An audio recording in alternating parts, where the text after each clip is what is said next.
top5rapwebsite.com. You already know what's going on. Today we got CD of the week number 9, Little Simz, Sometimes I Might Be Introvert, aka SIMBI.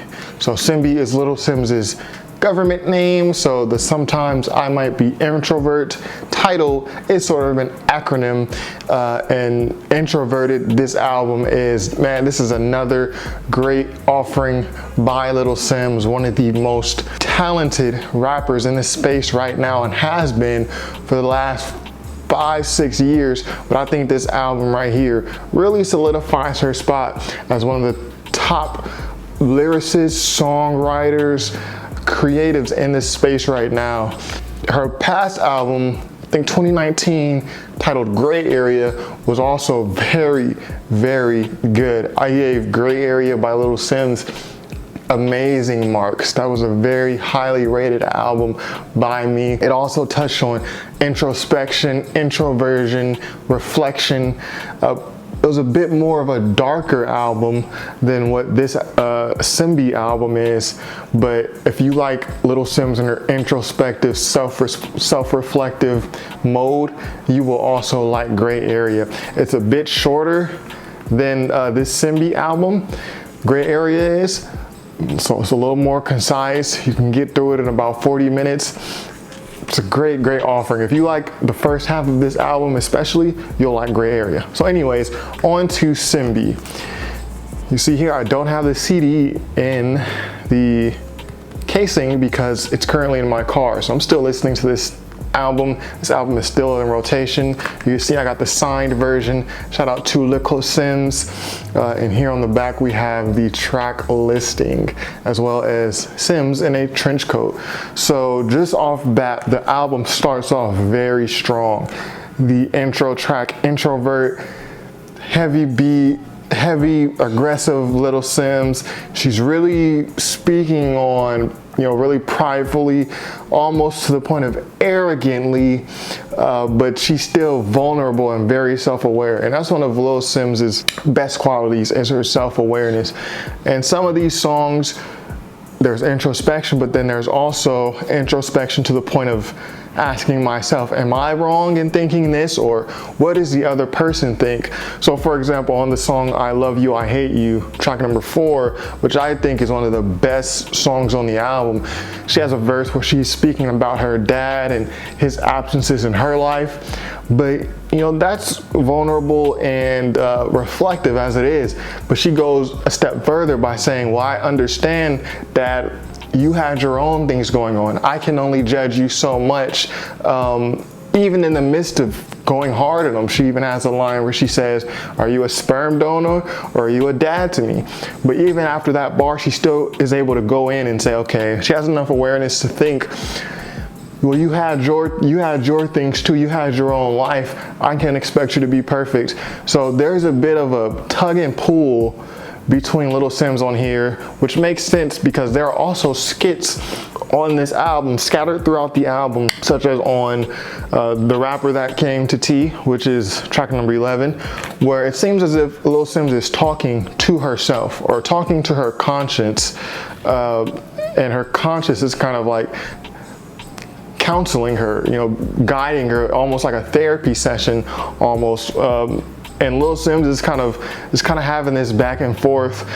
On one side saying, being vulnerable, but on the therapist side, the counseling side of her saying, no, you are strong, you can do this, don't let anyone keep you down. So there's a dichotomy certainly on this album. So it really touches a different level of introspection and self-awareness that you normally won't see. You'll have rappers be introspective and speak about their life and their struggles, but to provide the other side is something that it takes talent, because it shows that you have a full understanding of the situation.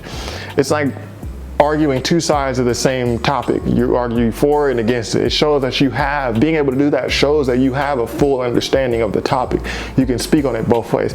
So that's what Lil Simz has going for her here. So yeah, I Love You, I Hate You, that's probably my favorite song on this album. Lil Simz comes in. She does the beat so dirty. Her flow, her the words she picks, the diction, the timing of the flow, everything is on point on that song. And the beat almost sounds like it can be in Kanye West, an old Kanye West soul sample type production. I really like that track, I Love You, I Hate You.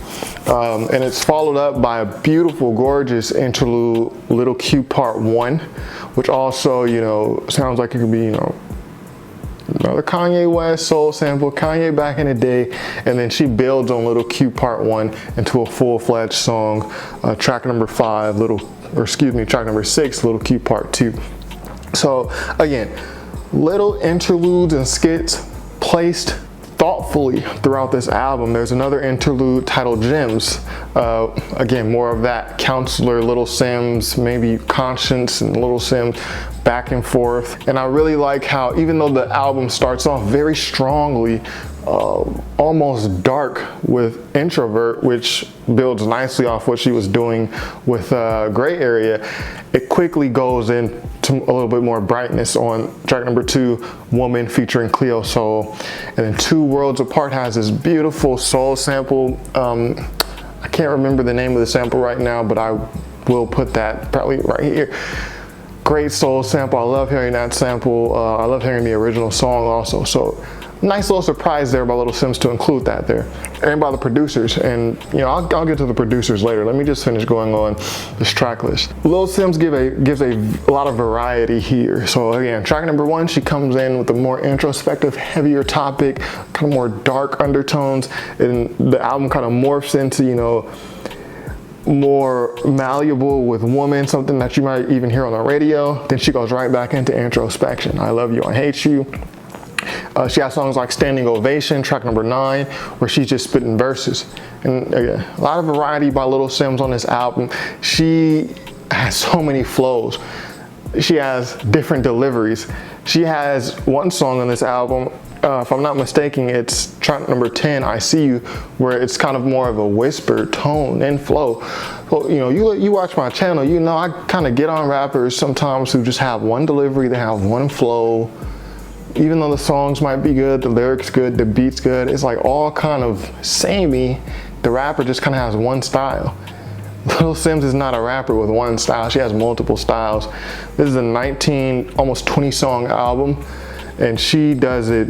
I don't think there's any rap features now that I'm thinking about it, and I've listened to this album 7, 8, 9, 10 times already. I haven't even been fatigued by the album to notice, like, okay, maybe she should put a feature, or maybe she should do this or that. I'm just now noticing there are no rap features, or if there are, it's very short. So I think most of the features come like on the hooks, like on Point and Kill featuring Abong JR, also one of my favorite songs. CLEO Soul, so I think CLEO Soul is on the hook to Woman. But yeah, no rap features. So she has enough style to make that work throughout a 20 song album. So anyways, I don't want to hold y'all too long, but let me just get to the last part of this album because it does brighten up. And I think the strongest point of this album actually comes middle to end. It comes at about track number 13. 13 through track number 16 is my favorite stretch of this album. It starts with Protect My Energy, and I think it's because Little Simz gets a little more experimental. Protect My Energy kind of has this, techno pop, kind of like Feel No Ways by Drake. She kind of has that kind of like techno pop type feel, Majid Jordan. And she's able to create a type of song that's not unlike anything that came before. It's more easy listening, it's more just, I don't want to say vibey, but it requires less listening than something like Standing Ovation would require, where she's really just spitting bars. Then it goes into Never Make Promises and Point and Kill. Again, a little bit more experimental, a little bit more African drums, island type feel on this song. And then Fear No Man, her last verse on Fear No Man, probably one of my favorite moments on this album. I love the outro, Misunderstood, How Did You Get Here? Outro feels like outro. Again, you watch my channel, I love when the outro feels like the outro. Outro definitely feels like the outro here with Misunderstood, and the intro feels like the intro. It just has that epic feel in the beginning, and it has that and it has a very fitting feel for the end. So yeah, man, I can go on and on about this album. I'm not even done listening to it. I'm probably gonna give it a couple more spins. Then I'm going back to some albums that dropped earlier this year. Cold Off Season, Mike Disco, Kai, A Martyr's Reward, Doja Cat, Planet Her. That'd probably be my top 5 albums that came out this year. But this is a very, very good album. It's very rare that you have a rapper that drops a 20-song album. I was gonna react to this album in my car like I usually do, but 20 songs, I was like, I'm not gonna do that. But a 20-song album, no rap features, and you're not even able to tell that there is no rap features. Like it doesn't stand out. You don't get listeners fatigue. Like I feel like I need to hear something else. Like to compare, like Bo Jackson by Boldy James and the Alchemist, which came out 2021 this year. That had to have features because Boldy James kind of just has one style, and that album isn't even as long as this one. But there are points in the album where you feel like, all right, I'm kind of getting tired, I'm kind of getting fatigued, you know, let's hear a Rock Marcy feature, let's hear this feature, and the feature, it kind of breathes life back into you because the album was kind of, you know, in your subconscious getting kind of repetitive. This is like the exact opposite of that. This is a 20-song album, y'all, 19, 20 songs, well over an hour long, and I don't even notice. Like I'm looking at the track list probably for the first time now, noticing like, yo, there are no other rap features, because Simz, not only does she have so many rap styles, she has songs like Protect My Energy where the focus isn't even rapping. She has like skits thrown throughout here to where she's using different voices, different characters.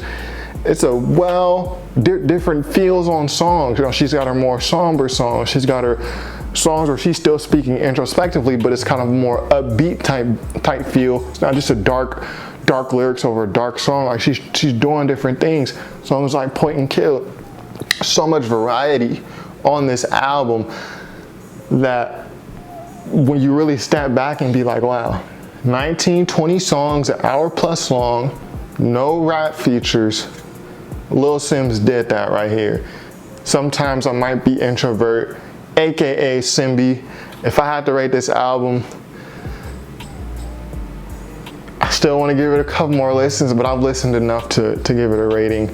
I give this easily 4 stars, maybe even 4.5 stars. Lil Simz' last album, Gray Area, I gave it 4 stars at first, and after a couple months of listening, I came back like, yo, this is fire, 4.5, 5 stars. It is 4.5 stars for sure. It's a very well executed album, and like I said, I was gonna talk about the producers. Production is fire. I'm not sure who did what on here. Well, I can see it here. We got some inflow.